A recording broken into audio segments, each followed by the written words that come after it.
할렐루야, 반갑습니다. 예배 가운데 또 명절 가운데 주님을 사모하러 나오는 예배자들 주의 이름으로 환영하고 축복합니다. 오늘 주님께 주시는 말씀은요, 에베소서 2장 8절 말씀입니다. 에베소서 2장 8절 말씀입니다. 에베소서 2장 8절 말씀 함께 봉독하겠습니다. 너희는 그 은혜에 의하여 믿음으로 말미암아 구원을 받았으니 이것은 너희에게서 난 것이 아니요 하나님의 선물이라. 아멘. 이 말씀을 가지고요, 선물이라는 제목으로 잠시 은혜의 말씀 나누겠습니다. 따라해 볼까요? 선물. 네. 명절 잘 보내고 계신가요? 맛있는 거 많이 드셨어요? 네. 또 잘 쉬셔가지고 얼굴이 이렇게 뽀송뽀송하게 또 오신 것 같습니다. 네. 명절이 되면은 또 뭐 친척들도 만나고 맛있는 것도 많이 먹고 또 선물 이렇게 세트도 보내잖아요. 저도 이 명절 앞두고 어떤 선물 세트를 보내야 될까 고민을 많이 했습니다. 맘 같아서는 막 한우 다 보내드리고 싶고, 과일 명품 과일 세트 다 보내고 싶은데 재정이 그만큼 허락되지 않으니까 주어진 재정 안에서 또 많은 분들에게 어떤 좋은 선물을 보내야 될까, 좋은 선물을 어떻게 보내야 될까 고민을 많이 했습니다. 이번 명절 중에서 여러분은 가장 기억에 많이 남았던 선물 뭐 있으세요? 아니면 지금까지 받았던 명절뿐만이 아니라 여러분들 삶 가운데 받았던 가장 값진 좋은 선물, 어떤 선물이 있나요? 제가 생각할 때 기억에 남을 만한 좋은 선물은 첫 번째로 받는 사람에게 필요한 것이어야 하는 것 같아요. 내가 아무리 좋은 선물을 보낸다고 해도 그 사람이 사실 필요하지 않으면 그 받는 사람 입장에서는 좋은 선물이 될 수 없는 것이죠. 저는 과일 알레르기가 있습니다. 심한 건 아닌데 어떤 과일을 먹으면 목이 좀 간지러워요. 그래서 그 어떤 과일을 좀 피하게 되는데 심하지 않아서 한두 개는 이제 먹습니다. 그런데 좀 위험할 수 있어서 조심을 하는 편인 거죠.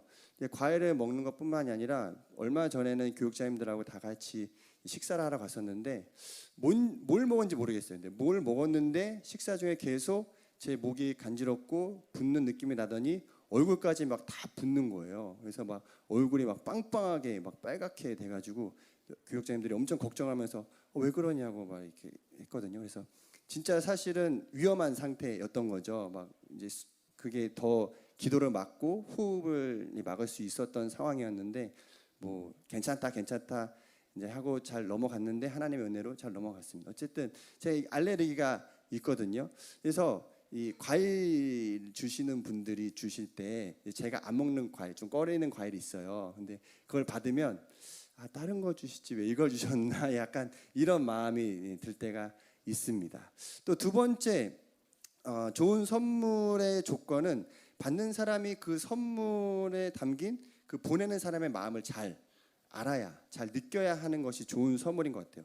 아무리 좋은 선물을 보내더라도 그 보낸 사람의 마음과 정성을 받는 사람이 잘 알지 못하면 좋은 선물이 될 수 없는 것이죠. 그러니까 이것은 선물의 값어치보다는 보낸 사람과의 어떤 관계성이 중요하다고 볼 수 있습니다. 값비싼 선물이 아니더라도 정성이 담긴, 그 사람의 마음이 담긴 선물을 받으면 그 감동이 되게 되는 것이죠. 제가 받은 것 중에 감동됐던 선물은 작년에 이제 비전 브릿지를 제가 담당하고 있잖아요. 그래서 1년 있다가 이제 20살 지체들이 푸니마를 진급을 하는데 몇몇 친구들이 저에게 손편지를 이렇게 썼어요. 그 손편지를 써서 저한테 건네줬는데 사실 제가 그 친구들에게 많이 이렇게 신경 써주지도 못하고 잘 해주지도 못한 것 같은데 그 친구들이 하나하나 정성스럽게 쓴 편지를 보고 제 개인적으로 되게 큰 감동을 받고 지금도 그 편지를 간직하고 또 가끔 이렇게 읽고 있습니다. 본문에서는 우리가 가장 값진 선물을 받았다고 말씀하고 있습니다. 하나님이 우리에게 주신 가장 귀한 선물 무엇이라고 말씀하고 있죠? 구원이라고 말씀하고 있습니다. 사실 저는 모태신앙이에요. 모태신앙이어서 이게 얼마나 이 구원이 값지고 귀중한 것인지 잘 예전에 몰랐습니다. 교회 오는 것이 당연했고 그냥 교회 생활하는 것이 당연했고 예수님 믿는 것이 당연했기 때문에 구원이라는 선물이 얼마나 소중하고 귀중한 선물인지 체감되지 않았어요. 그러니까 구원이 나에게 필요한 것인지, 얼마나 필요한 것인지 몰랐고, 예수님의 그 희생과 그 사랑과 헌신이 얼마나 귀중한 것인지 체감되지 않았던 것입니다. 그래서 그리고 나서 제가 예수님을 인격적으로 만났을 때에 그 은혜와 사랑이 얼마나 큰지 알게 되었습니다. 그리고 그 주님을 더 깊이 알게 되고 만나가면서 그 구원의 선물이 얼마나 귀중한 것인지 더 깨달아지는 삶을 살아가고 있습니다. 오늘도 그 주님의 은혜와 사랑을 알게 되기를 소망합니다. 구원은 단번에 이루어지는 것이 아니라 평생을 두고 이루어가는 것이잖아요. 그래서 오늘도 주님은 우리에게 가장 귀한 값진 그 구원의 선물을 주기를 원하십니다. 오늘 그 구원의 선물을 다 받아 누리고 또 말씀을 통해서 또 그 선물 받은 자로서 어떤 삶을 살아야 할지 함께 은혜 나누기를 원합니다. 제가 아까 첫 번째 이야기했던 좋은 선물의 조건 첫 번째 뭐라고 그랬죠? 받는 사람에게 필요한 것이어야 한다. 하나님이 우리에게 주신 그 구원의 선물은 모든 인류에게 가장 절대적으로 필요한 선물이었습니다. 오늘 본문 1절 보면요, 에베소서 2장 1절 보면 그는 허물과 죄로 죽었던 너희를 살리셨도다라고 말씀하고 있습니다. 이것이 구원받기 전 우리의 상태인 것이죠. 이 한글 성경 말고 원어 성경에는 그는 살리셨도다라는 단어가 없다고 해요. 원문 그대의 정확한 표현은 그리고 죽었던 너희들이라고 나와 있습니다. 우리 한 사람도 빠짐없이 죽음 가운데 있던 자들이었습니다. 죽음은 뭐죠? 죽음은 끝입니다. 끝은 아무런 희망도 소망도 없죠. 더 나아질 것이 없는, 더 좋아질 것이 없는 가능성 제로라는 것입니다. 소망과 기대가 없는 인생은 정말로 비참한 인생인 것이죠. 우리의 삶을 살아갈 힘은 소망과 기대 안에서 나오게 됩니다. 여기서 조금 더 나아질 거야, 지금보다 조금 더 좋아질 거야, 괜찮아질 거야 라는 소망이 우리의 삶 가운데 힘을 내게 만들게 됩니다. 이런 소망과 기대가 없는 삶은 절망 그 자체인 것이죠. 절망은 포기를 가져옵니다. 우리나라가 OECD 국가 중에서 자살률 1위를 2003년부터 지금까지 한 번도 놓치지 않고 있다고 해요. 암울한 현실의 벽에 부딪혀서 삶을 포기하는 사람들이 너무나 많다라는 것이죠. 특히 이 땅의 청년들의 상황이 심각합니다. M4 세대라는 말 여러분 많이 들어보셨죠? 3포, 연애, 결혼, 출산으로 시작해서 5포, 7포, 9포 등등등 계속 M4 많은 것들을 포기하는 청년들의 세대를 지칭하고 있습니다. M4 세대에게 오늘과 같은 명절은 사실 피하고 싶은 날일 거예요. 그렇죠? 친척들을 만났을 때 요즘 너 뭐하냐, 결혼은 언제 할 거냐, 취업은 언제 할 거냐, 애는 언제 낳을 거냐, 이런 대답하기 힘든 질문들을 받게 되고 연이어서 막 잔소리 폭탄까지 쏟아지기 때문입니다. 혹시나 이 자리에 오늘 명절 가운데 이러한 시간을 보낸 청년들이 있다면 주님의 위로가 임하기를 예수님으로 축복합니다. 그리고 우리에게 소망이 되시는 주님이 있기에 용기를 내서 나아가게 되시기를 예수님으로 축원합니다. 절망과 포기 안에 있는 인생은 어둠이잖아요. 어둠. 아무것도 보이지 않는 캄캄한 어둠 속에 갇혀 있는 것과 같습니다. 이것이 영적 죽음에 있는 모든 사람들의 상태였어요. 아무런 소망과 기대가 없이 어둠 가운데 갇혀있던 인생이 바로 구원받기 전 우리의 삶이었습니다. 어둠 속에서 이리저리 길을 헤매이다가 걸려 넘어지고 쓰러지고 거짓에 속아 넘어져 가는 것이 우리의 인생이었다. 잠언 4장 19절 말씀합니다. 악인의 길은 어둠 같아서 그가 걸려 넘어져도 그것이 무엇인지 깨닫지 못하느니라. 칠흑 같은 어둠 속에서는 지푸라기라도 잡는 심정으로 의지하고 붙드는 것이 필요하잖아요. 어둠 가운데 막 손을 펼쳐서 무엇을 잡으려고 하는 것이 우리의 방법입니다. 그러나 주님 없이 붙들게 되는 다른 모든 것들은 헛된 것이죠. 하나님을 모르고 살아가는 수많은 사람들이 자기 자신을 의지해서 살아가고 다른 것을 의지해서 살아가고 돈을 의지해서 살아가고 돈과 명예와 권력을 의지해서 살아갑니다. 쾌락과 유흥에 빠져서 살아가고 있습니다. 요즘 심심치 않게 들리게 되는 뉴스가 우리나라에 급속히 퍼져 있는 마약에 관한 것입니다. 현실에서 도피하고 싶고 한순간의 쾌락을 위해서 몸과 더불어 영혼까지 갉아먹는 마약에 빠진 청년들이 점점 많아지고 있습니다. 왜 이런 삶을 살아갈까? 하나님에 대해 무지하기 때문입니다. 참 진리가 무엇인지 모르기 때문이라는 것이죠. 예레미야서 4장 22절 말씀합니다. 내 백성은 나를 알지 못하는 어리석은 자요 지각이 없는 미련한 자식이라. 악을 행하기에는 지각이 있으나 선을 행하기에는 무지하도다. 이런 무지한 인생은 헛된 것을 따르게 됩니다. 거짓의 소가 살아가게 되는 것이죠. 오늘 본문에는 무지한 인생이 따르게 되는 거짓되고 헛된 것에 대해 세 가지를 말씀하고 있습니다. 오늘 본문 2절에서 3절 보면 우리 함께 읽어볼까요? 시작. 그때 너희는 그 가운데서 행하여 이 세상 풍조를 따르고 공중의 권세 잡은 자를 따랐으니 곧 지금 불순종의 아들들 가운데서 역사하는 영이라. 전에는 우리도 다 그 가운데서 우리 육체의 욕심을 따라 지내며 육체와 마음에 원하는 것을 하여 다른 이들과 같이 본질상 진노의 자녀이었더니. 무엇을 따른다고 말씀하죠? 이 세상 풍조를 따르고 공중의 권세 잡은 자를 따르고 육체의 욕심을 따른다고 말씀하고 있습니다. 이것은 요한 1서 2장 16절에 세상으로부터 온 것이라고 말하는 육신의 정욕, 안목의 정욕, 이생의 자랑과 딱 맞아 떨어집니다. 첫째, 이 세상 풍조를 따르는 것은 이생의 자랑과 같습니다. 남들 앞에서 과시하고 싶고 높아 보이시고 싶고 가진 것을 자랑하고 싶은 마음인 것이죠. 이 세상의 것을 얼마나 소유했는지, 이 세상의 것을 얼마나 누리며 살아가고 있는지 보여주고 싶은, 자랑하고 싶은 마음인 것입니다.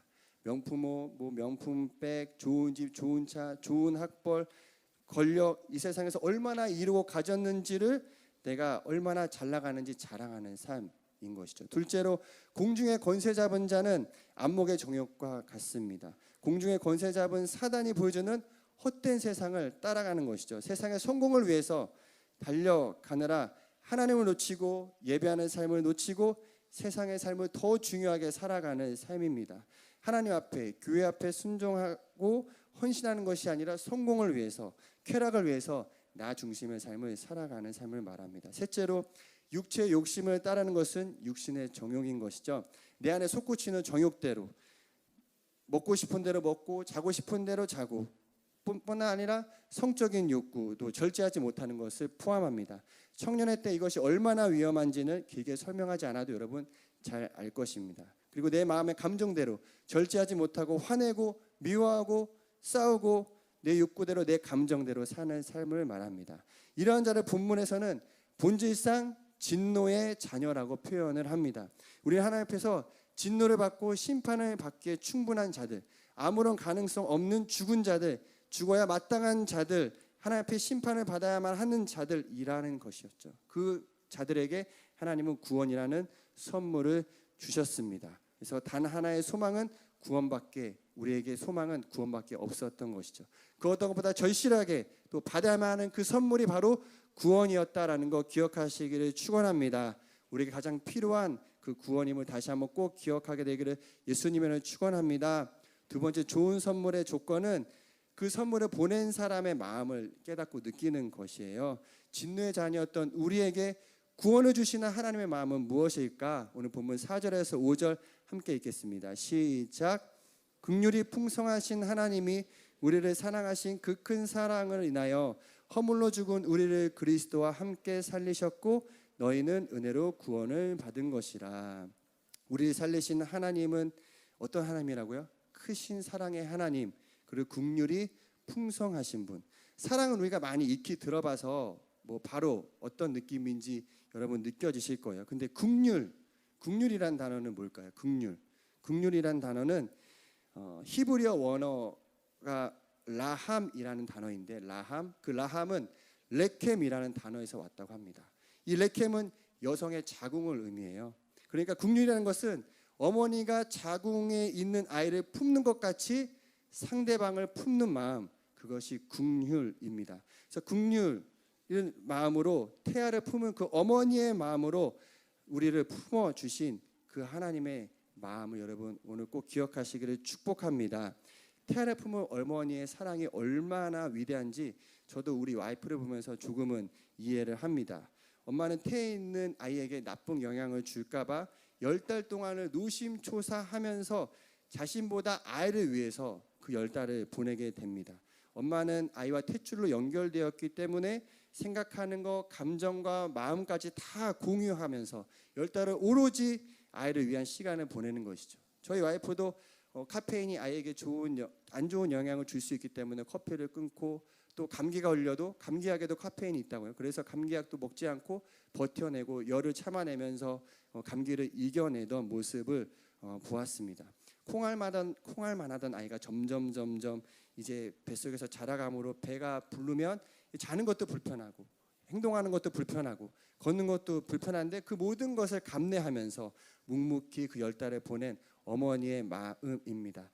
그리고 또 혹시나 아이가 잘못되지 않을까 걱정하며 아이가 건강하게 자라도록 모든 노력을 다하는 것이 어머니의 마음이죠. 부모는 한 달에 한 번씩, 아이를 가진 부모는요, 한 달에 한 번씩 또는 2주에 한 번씩, 또 짧게는 일주일에 한 번씩 산부인과에 가서 검진을 받게 됩니다. 아이가 잘 크고 있습니다라는 그 말을 들어야 안심이 되는 거예요. 그 주수에 맞게 잘 크고 있는지, 몸무게는 적당한지, 또 별다른 이상은 없는지, 저도 병원에 갈 때마다 떨리는 마음으로 갔던 기억이 있습니다.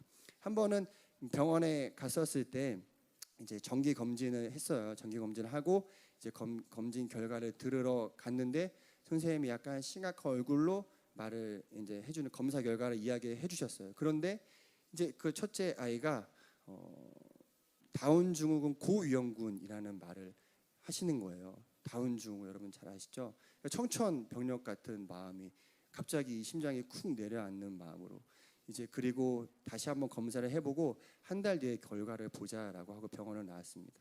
집에 가는 차 안에서 와이프는 내내 울면서 집에 가고 저도 하나님 앞에 하나님 왜 이런 상황이 우리의 가정 가운데 발생을 한 것입니까? 어떻게 해야 합니까? 이제 그렇게 집에 돌아가고 또 한 달을 기다리면서 계속해서 하나님 앞에 간절히 기도했던 그런 기억이 있습니다. 한 달 뒤에 다시 병원을 갔을 때 결과 검사는 정상이었고 아이는 건강하게 잘 출산되었습니다. 이것이 긍휼인 것이죠. 엄마가 아이를 품는 마음이 너무나 커서 찢어지는 듯한 고통과 그 모든 것을 다 내어줄 수 있는 헌신의 사랑이 긍휼의 마음입니다. 아이를 위해서 자기 자신의 모든 것을 포기하더라도 태 속에 있는 아이는 절대 포기하지 않는 마음이 긍휼인 것이죠. 오늘 본문은 우리에게 구원을 주신 그 하나님의 마음이 긍휼이라고 말씀합니다. 긍휼이 풍성하신 하나님이라고 말씀하고 있습니다. 죽음 속에서 어둠 속에 갇혀서 이리저리 헤매이며 공중권세 잡은 자를 따르고 세상을 따르고 내 육체의 욕심대로 살아가던 우리를 자궁에 품듯이 우리를 품어주셨다. 그 마음은 찢어지는 듯한 안타까움과 모든 것을 내어줄 수 있는 사랑으로 가득했던 하나님의 마음이라는 것입니다. 어둠 속에 있는 우리를 결코 포기하지 못하는 그 마음으로 우리를 품으신 주님을 기억하시기를 축복합니다. 그러한 긍휼로 우리를 사랑하신 그 큰 사랑으로 인해서 우리는 구원이라는 선물을 받게 되었습니다. 여러분 하나님의 마음이 느껴지세요? 고통 속에 있는 우리를, 죄악으로 가고 있는 우리를 그냥 볼 수만 없어서, 그대로 둘 수가 없어서, 포기할 수 없어서 하나뿐이 아닌 독생자 예수 그리스도를 우리에게 보내주셔서 십자가에 매달았던 것입니다. 우리는 이 은혜를 결코 가볍게 여겨서는 안 될 것입니다. 내가 평생에 받을 그 어떤 선물보다 가장 값지고 귀한 선물 받음에 감사하고 또 감사하며 살아가는 우리의 삶이 되기를 예수님으로 축원합니다. 그리고 주님 앞에 감사를 표현하고 내가 할 수 있는 모든 것을 다해 그 받은 은혜에 보답하며 살아가는 우리의 삶이 되기를 예수님으로 축원합니다. 마지막 세 번째 보건데요. 그럼 구원받은 자, 가장 귀한 선물을 받은 자는 어떠한 삶을 살아가야 하는가? 10절 함께 읽겠습니다. 시작. 우리는 그가 만드신 바라 그리스도 예수 안에서 선한 일을 위하여 지으심을 받은 자니 이 일은 하나님이 전에 예비하사 우리로 그 가운데서 행하게 하려 하심이라. 우리는 허물과 죄로 얽매인 삶을 벗어버리고 어둠에서 빛으로 또 죽음에서 생명으로 나온 자들임을 기억하시기 바랍니다. 내가 누구인지 어떤 존재인지 깨닫고 그 신분에 걸맞는 삶을 살아가는 우리가 되기를 소망합니다. 구원받은 우리는 어떤 존재라고 본문에서 말씀하고 있습니까? 우리는 그가 만드신 바라. 만드신이라는 단어의 원어는 포이에마예요. 헬라어로 포이에마인데 제가 기억하고 있는 몇 안 되는 헬라어 중에 가장 좋아하는 단어입니다. 이 단어는 보통 공예가나 장인이 만든 물건이나 작품에 쓰이는 거예요. 그러니까 우리는 하나님이 만드신 작품이라는 것이죠. 그냥 작품이 아니라 심혈을 기어 만드신 걸작품이라는 것입니다. 여러분 따라해 볼까요? 걸작품. 네, 한번 옆 사람에게 인사해 보세요. 너는 걸작품이야. 네, 이 포이에마에서 파생된 단어가 영어 단어가 있는데요. 포임이라는 단어입니다. 포임, 시라는 뜻이죠. 작가가 그 시 한 편을 써내려할 때 그 마음과 감정을 한 구절 한 구절 압축해서 하나의 아름다운 그 시 한 편을 작품을 만들듯이 주님 우리를 시와 같은 존재로 만들어 가신다라는 것입니다. 아름다운 한 편의 시와 같은 걸작품으로 만들어 가는 것, 이것이 주님이 우리에게 구원을 주신 이유입니다. 우리가 구원받아 하나님의 자녀가 되었지만 여전히 세상을 의지하고 반복된 죄를 짓고 사단에게 속아 쓸어 넘어집니다. 육신의 정욕, 안목의 정욕, 이생의 자랑에 매여서 살아갑니다. 그러나 우리는 그냥 거기에 머물러 살아가는 삶이 아니라, 그런 존재가 아니라 하나님의 걸작품으로 선한을 위해서 지으심을 받은 존재임을 꼭 기억하시기를 예수님으로 축복합니다. 어떤 존재인지 알아야 그에 맞는, 그에 걸맞는 삶을 살아갈 수 있기 때문입니다. 우리의 신분은 이미 변했어요. 아직. 그런데 그 신분에 맞게 사는 것은 배워가는 중입니다. 부모 없이 세상에서 버려져 살던 아이를 이제 입양해서 집으로 데려왔다고, 양자로 삼아서 왔다고 가정해 봅시다. 그 아이는 이제 그 집의 자녀가 되었지만 아직 생활 습관과 문화를 하나하나 배워가야 하는 시간이 필요합니다. 우리도 마찬가지로 어둠 속에 있는 버려진 존재로 살았지만 하나님이 이제 우리를 하나님의 자녀의 신분으로 바꿔주셨습니다. 신분은 단번에 변했지만 그에 걸맞는 삶의 방식을 배워가고 훈련하는 중인 것입니다. 주님은 어둠 속에 헤매이는 우리를 그냥 보고 있을 수 없어서, 포기할 수 없어서 엄마가 태중에 그 아이를 품는 그 열단 동에 품은 심정으로 그 희생과 사랑의 마음으로 우리를 긍휼히 여기셨고 독생자 예수 그리스도 이 땅에 희생 제물로 보내주셨습니다. 그 구원의 십자가의 능력으로 우리 새 생명을 얻게 되었고 이제 새로운 신분을 우리는 갖게 되었다 기억하시기 바랍니다. 예수 그리스도를 믿는 자녀들은 하나님의 자녀된 권세를 주셨을 뿐 아니라 걸작품의 삶으로 우리의 삶을 아름다운 시 한 편으로 주님께서 만들어가고 계신다 기억하시기를 축원합니다. 누구를 통해서? 성령님을 통해서 만들어가고 계십니다. 성령님을 통해서 우리의 삶을 인도해 가시고 성령님을 통해서 우리의 삶을 날마다 변화시켜 주십니다. 아름다운 시에 우리의 삶을 써내려가는 아름다운 시의 결말을 성령님을 통해서 심혈을 기울여 만들어가고 계신다. 매일 쓰러지고 넘어지고 실패하지만 우리는 그렇게 실패 속에 넘어져 있는 존재가 아니라 새로운 신분을 가지고 성령님을 통해서 새로운 삶을 살아갈 수 있는 존재임을 기억하시기를 축원합니다. 그러므로 우리는 이제 세상을 따르는 삶이 아니라 하나님의 형상을 지닌 새로운 자들로서 성령님을 따라서 하나님의 성품을 닮아가는 걸음이 되어야 할 줄 믿습니다. 아까 읽었던 10절 말씀, 우리로 그 가운데서 행하게 하려 하심이라. 우리로 그 가운데서 행하게 하려 하심이라. 여기서 행한다는 말은 걷는 거예요. 워킹이라는 단어인데 2절에서도 너희는, 아까 앞에 읽었던 2절에서 너희는 그 가운데서 행하여라는 말씀이 있습니다. 2절에서는 어둠 속에서 세상의 풍조를 따르는 걸음이었다면은 이제 10절에서는 그 길에서 돌이켜 성령님과 함께 걷는 길을 말씀하고 있습니다. 그리고 본문 5절에서 6절에서는 함께라는 단어가 반복되고 있습니다. 5절에서 6절 함께 읽겠습니다. 시작. 허물로 죽은 우리를 그와 함께 살리셨고 너희는 은혜로 구원받은 것이라. 또 함께 일으키사 그리스도 예수 안에서 함께 하늘에 앉히시니. 아멘. 누구 함께 길을 걸어가겠습니까? 성령님과 함께 나란히 걸으며 아름다운 한 편의 이야기를 써내려가는 우리 삶이 되기를 축원합니다. 성령님이 나를 통해서 만들어가는 그 시의 이야기를 아름다운 걸작품으로 만들어가는 예배자가 되기를 축복합니다. 오늘 예배를 통해서 또 우리의 삶을 통해서 주님은 우리를 새롭게 하시고 구원의 여정을 완성해 가시는 주님의 뜻 안에 온전히 서게 되시기를 축원합니다. 주님과 함께 걷는 그 길은 매일매일 구원과 더불어 우리에게 가장 주시는 가장 귀한 선물입니다. 선물 영어로 뭐죠? 프레젠트라고 하잖아요. 그래서 현재라는 뜻을 가지고 있습니다. 지금 오늘 이 순간도 주님이 주신 놀라운 선물이며 우리에게 주신 새로운 기회임을 기억하게 되시기를 축복합니다. 다시 한번 주님 안에 오늘 예배함으로 또 찬양하고 기도함으로 새롭게 변화되어지고 회복되어지고 주님이 부으신 놀라운 은혜와 사랑을 누리고 경험하는 이 밤 되기를 축원합니다. 그리고 오늘 우리에게 주신 가장 귀한 선물을 가지고 주님과 함께 걸으며 가장 아름다운 이야기를 우리의 삶으로 써내가는 예배자들의 삶이 되기를 예수님의 이름으로 축원합니다. 기도하겠습니다. 하나님 감사합니다. 오늘 주님 주신 말씀을 통하여서 우리에게 가장 귀한 선물을 주신 주님, 그 구원의 은혜, 구원의 사랑, 또 하나님 긍휼한 마음을 가지고 우리를 품으시고 또 하나님 우리에게 가장 아름다운 걸작품으로 만들어 가시는 하나님의 마음을 붙들며 나아갑니다. 하나님 세상의 길에서 돌이켜 주님과 함께 길을 걸어가는 우리의 삶이 되게 하여 주시옵소서. 성령님 다시 한번 우리의 삶 가운데 임하여 주시고 성령님과 함께 동행하며 아름다운 이야기에 그 이야기를 평생 써내나가는 걸작품의 삶이 되게 하여 주시옵소서. 감사드리며 예수님의 이름으로 기도합니다. 제 여러분들에서 기도하기 원합니다. 하나님 다시 한번 우리의 삶을 돌이키며 바라보며 어둠 가운데 우리에게 긍휼의 마음으로 그 사랑의 마음으로 우리를 품으시고 포기할 수 없는 마음으로 독생자 예수 그리스도 우리에게 보내주셔서 구원시키신 그 하나님의 놀라운 선물을 다시 한번 내 마음 가운데 기억하며 나아갑니다. 그 구원의 선물에 늘 감사하며 살아가는 우리의 삶이 되게 하여 주시옵시고 하나님 그 구원의 은혜에 보답하며 하나님 우리의 삶을 써내려가는 우리의 삶이 되게 하여 주옵소서.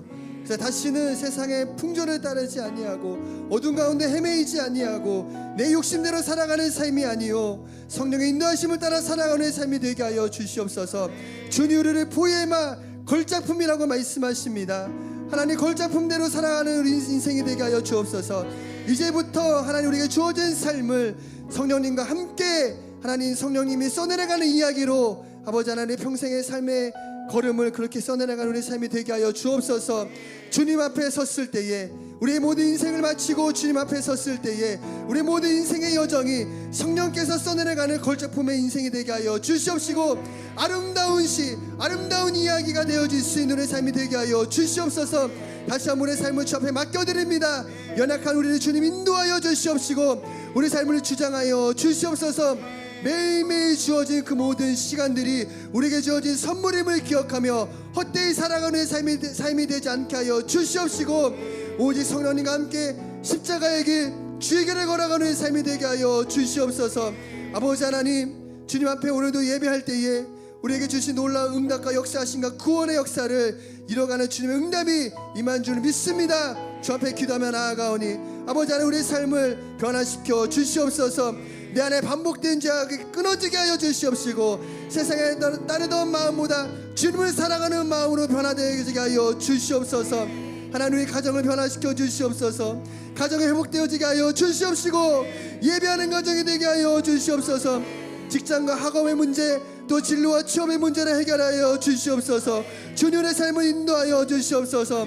하나님 재정의 문제가 있습니다. 우리에게 맡겨진 이 제 삶을 살아갈 때에 하나님 재정으로 어려움 당하지 않도록 붙잡아 주시옵시고 하나님께서 주신 놀라운 것들로 더 많은 것들로 세상을 위해서 써내려갈 수 있는 우리의 삶이 되게 하여 주시옵소서. 관계의 문제 또 결혼의 문제 모든 문제를 주 앞에 맡겨드리오니 하나님 역사해 주셔서 회복이 임하게 하여 주시옵시고 특별히 모든 공동체마다 하나 되게 하여 주시옵소서. 아버지 대학 청년국이 하나 되어지게 하여 주시옵소서. 예수 그리스도의 머리를 이루고 한 몸 한 성전을 이루어가는 대학 청년국이 되게 하여 주시옵소서. 또한 질병의 문제 주 앞에 맡겨드립니다. 하나님 연약한 곳에 손을 얹고 나아가오니 예수 그리스도의 그 피문의 손을 친히 안수하여 주시옵소서. 아버지 저자가 채찍에 맞으므로 나음을 있다 말씀하셨습니다. 주님 십자가의 이루 놀라운 승리가 지금 이 시간 임하게 하여 주시옵소서.